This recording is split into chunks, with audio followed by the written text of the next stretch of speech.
Good morning, traders. Welcome to StockCast. My name is Todd Derby, along with co-host James Mason. Good morning, James. How are you doing today?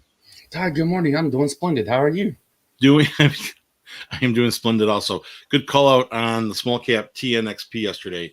We haven't had a small cap move like that in a while, so it was nice to have a winner. Honestly, it was a very good. Yeah. It was a very good day trade. It really was. I was expecting a lot more out of it, but man, it's kind of like what we said so many times before. With there not really being much of anything to trade pre-market or really throughout the day, like the stock market has just been dead for a long time now. But with there not being really anything to trade, like the bears piled in heavy on that thing, and that was legitimate freaking news. And it's So just, short locates were cheap. Short locates were 1.6 cents, and they're readily available. What surprised me, to your point, was because they were so cheap, I was expecting a late day squeeze, and that didn't happen. It faded. Yeah. That was that classic fader that you just don't want to be caught in. And hey, I've been caught in them before, those faders, but this one, I made in terms of like the actual percentage gain, I made out pretty well with shares. Good. The thing is, I only traded 500 shares. So, the reason why I only traded 500 shares was because it popped off during the show yesterday, pre-market. And remember when I was originally planning out, I was like, I'm going to take 1,000 shares. And I was like, no, you know what? I'm going to be focused. I'm not going to be as focused because of the show. So I'm going to drop down to 500. And that's what I did. And it made a few $100. I can't complain. Beggars can't be choosers. Because if I went 10,000 shares in that damn thing, that bitch would have been at $1. It would have just dropped. It would have happened on the show. That's what would have happened. I speak for all of our members. Thank you for not taking 10,000 shares and only having a small win, so we all could partake in a decent win for us. My pleasure. Reminder to our membership, just a message that tomorrow we are not going to be on StockCast. There's no point in doing a show if there's like nothing to talk about in the market. Well, we're also we're going to be doing something. So because of the slowness of the market, we're taking advantage of a slow Friday and getting something else done. So just giving you a heads up. Yeah. So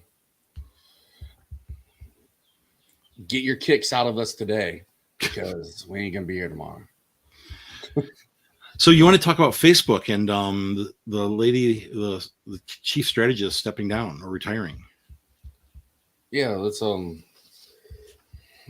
grasp for stuff right now, and we'll talk about Facebook. So yeah, Facebook's chief operating officer Sheryl Sandberg. Michael call us out. Oh, playing GTA over there, straight finessing them. Man, they hate me. God, they hate me. I don't want to talk about Grand Theft Auto on here, but anyways, Facebook. Sheryl Sandberg, she stepped down from Facebook as their chief operating officer, and she was basically the lead person behind the strategy of Facebook over the last 14 years. And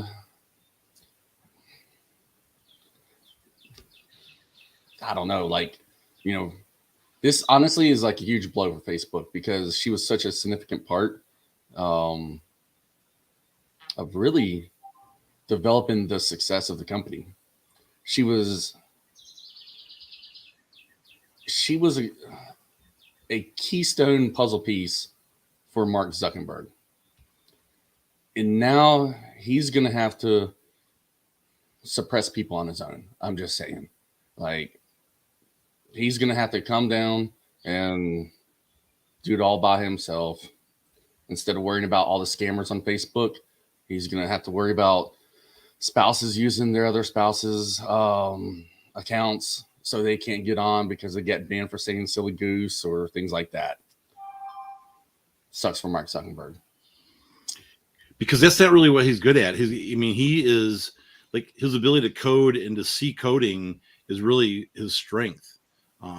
So that was more like a joke. That was not being serious about that. I was being sarcastic. Oh man! I'll shut up. Type in 1 to vote Todd off the show right now. There you go. All right. Now, but really though, Facebook, unless if they have somebody who can come out and really, well, I was gonna say, unless if they could really have someone come out and have like a solid strategy to do something, but like it gets deeper than that. Like it's a culture. It's 14 years of having a regime in place and one person being removed. It does start to shift, shift that sentiment in the company. But like, there's still so many other underlying factors there for them to actually change their strategy and stop being just a bunch of weirdos at Facebook. I didn't catch the name. Well, I mean, I caught the name, but I didn't remember the name of who's stepping up to fill that role. But the reason why I'm talking about this is there's going to be this void in Facebook now, and Facebook is already facing significant issues due to Apple. I don't know what you'd necessarily call it, but due to Apple, in a sense, like I'm just going to say demonetizing their ability to really like advertise to people on mobile devices. That's really the best way I can just explain it. That right there is taking such a significant hit to Facebook, and then Facebook, all of their scandals they have going on, and all the hypocrisy just with the company. So Facebook is still a trash company, in my opinion. They're far more successful than I am, but they're still a trash company. Like looking forward in terms of like Facebook and the company. They need to come up with something different. Social media is changing from what we have always known it, and what is it going to change to? Man, I don't have a clue. But social media is changing. It slowly is, and I mean we've been kind of having this same format for how social media operates for the last 15, 20 years. And I don't know, maybe Facebook has different plans. Maybe this COO didn't fit the mold for what Facebook.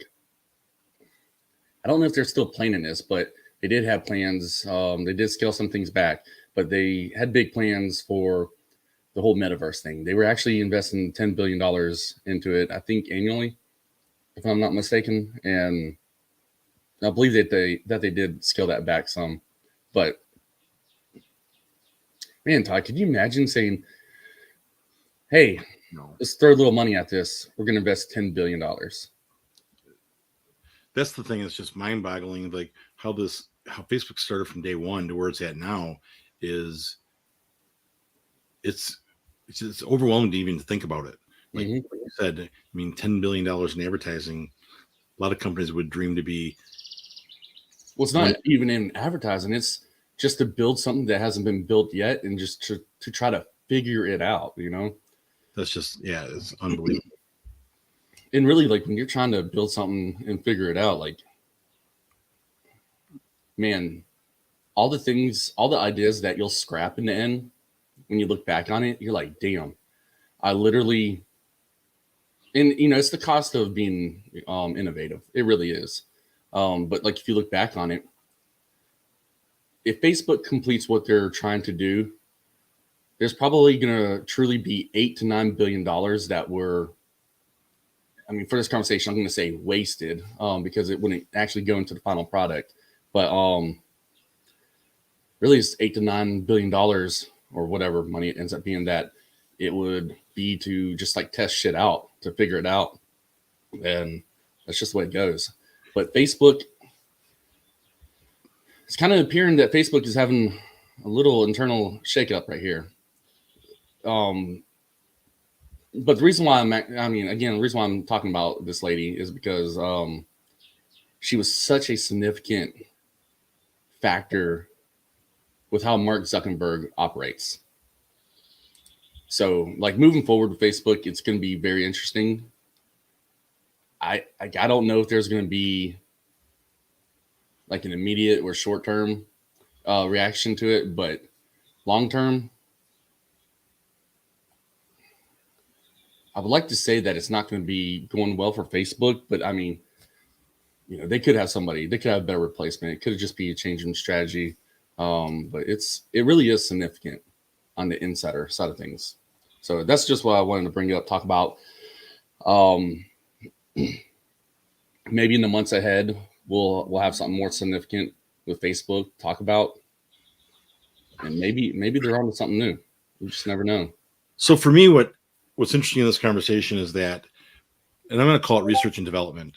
Like you talk about that number you're talking about, and you use the word wasted, because that's what companies do. They put money into research and development and try to figure out what works, what doesn't work. Mm-hmm. But if they're spending that much money in their research and development, that means that they have a plan on the back end to recoup that research and development money that doesn't get utilized 10 times or more. Mm-hmm. And that is mind-boggling, how much value and how much Facebook is involved in our daily lives, and we can't slow it down or stop it. I mean, they could literally, once they open up their metaverse and we start living in it, that $10 billion, they could flip it into 100 billion, maybe $1 trillion, by just having us as digital slaves. And, you know, we'll go to our digital concentration camp and mine away crypto for them as they become richer. And then they can just sell us as digital slaves to other people. You know, sell us to Bill Gates, sell us to Elon Musk. Todd is not getting the sarcasm today. I am. I didn't know how to address the selling of slaves on here. Yeah, you know, we're not a politically correct company. Mainly me.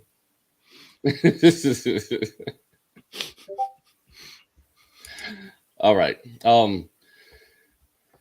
It's John. Yeah, with Microsoft. I didn't fully watch it. I saw it on a scanner, but actually, let's take a look at it. Yeah, and then the 904 candle, it dropped almost 10 full points.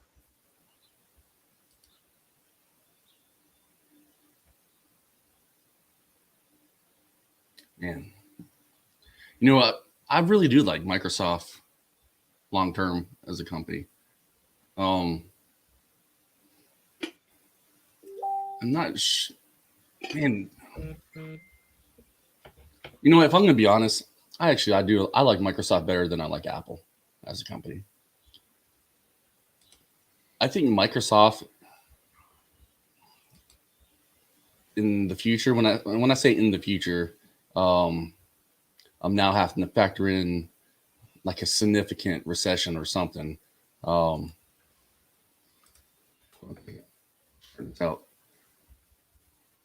have to factor in, you know, like a recession or something economic happening that's going to pull their stock down. But like long term with Microsoft,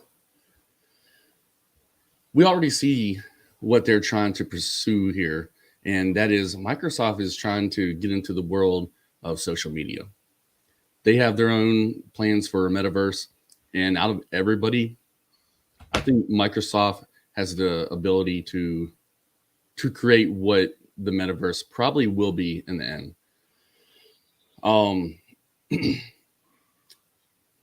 they're already in the augmentative reality with their hero lenses. I mean, Johnny and I have a pair, and they're expensive, cool looking glasses that weigh a lot on your head, and they kind of suck.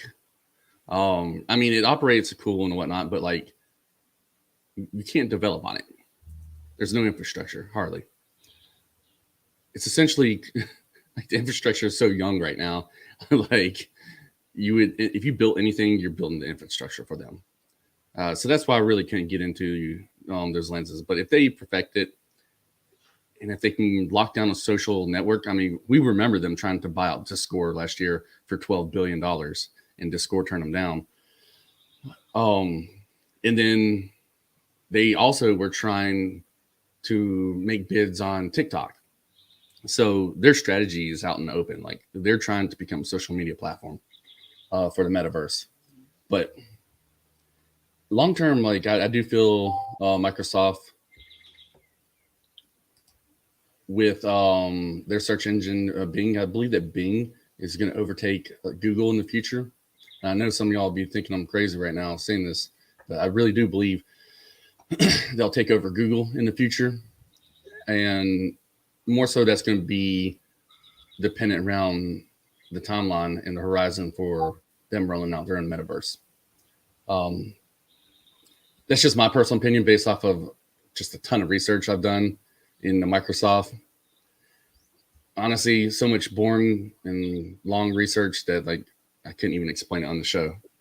What's interesting that you say that. If you talk to somebody who's involved in the internet, where they're coding, they're doing research, they know stuff. Those people that I talk to, they use Bing over Google for their search engine. They think it's really? they think Bing's a better search engine. I mean, I have to agree with that because we rank on so many things as transparent traders on Bing. So, yeah. Let's see. Hold on a second.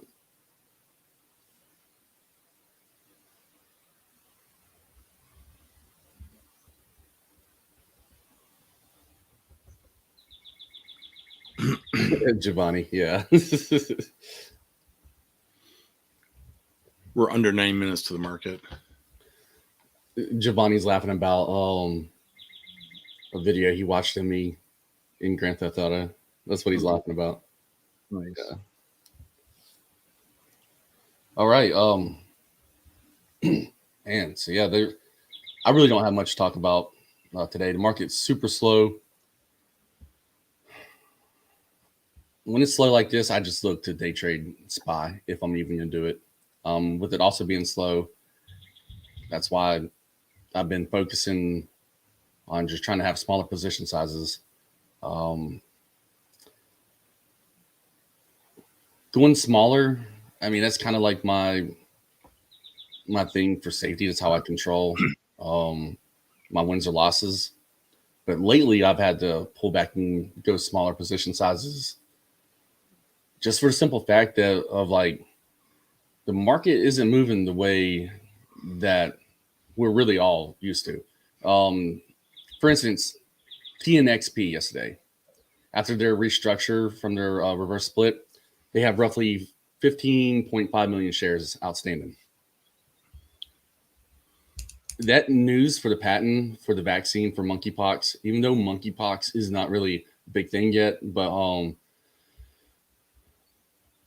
media is now trying to push the whole monkeypox narrative, and sensationalism is a real thing, and it sells. And that's why I was focusing on TNXP. But the bears came in, I mean, and they laid into it, and I guess when they didn't have nothing to short, they go to the only thing moving. So it's slim pickings right now. Yeah, and that 430, that there was strong resistance around 432, and when it hit that, I was not at my desk or at that trading, I was already out of the trade. Mm-hmm. For me, I would have considered shorting around 432 at that resistance, the way it got there, And had I done it, I would have averaged up to 470. I think I hit 470 yesterday, and it would have been golden. Mm-hmm. Yeah, but all right, everybody. So I'm gonna wrap it up right there. The market's just very light on everything, news, volume, and whatnot. Other than that, Todd, do you have anything else? No, it really feels like a Friday today. How slow it is. Yeah, because Monday we weren't here, and the week has just been slow overall. Yeah. I mean, really, the only thing going on in the world is, we're not really hearing about the Russian-Ukraine shit anymore. That's kind of pushed on the back burner, or whatever's going on there. The Johnny Depp trial and some chick pooping on his bed. I'll be honest. I know who Johnny Depp is because of Pirates of the Caribbean. Like, I don't care about movie stars or anything like that. This chick he was with, who knows who she is? I had no idea who she was. Yeah. And then, yeah, there really ain't much in the news. So, all right. Well, that's all I have for today. Nope, that's it. Less than 5 minutes to the market. Have a good day. All right, everybody. Hey, just man, try to trade safe. Definitely use them stop losses.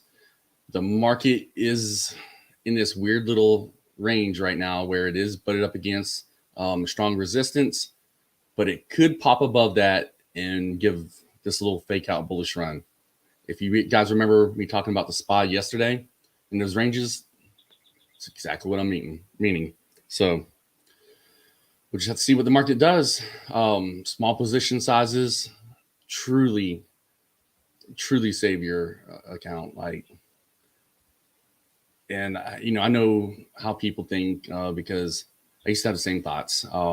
If I have a small position size, if it runs, well, I'm not going to make as much money. If I had a larger position size and it runs, I'm going to make a lot of money. But if you have a large position size and it goes against you, that's it. So, all right, everybody, try to trade safe, use stop losses, and we will catch y'all in the next one.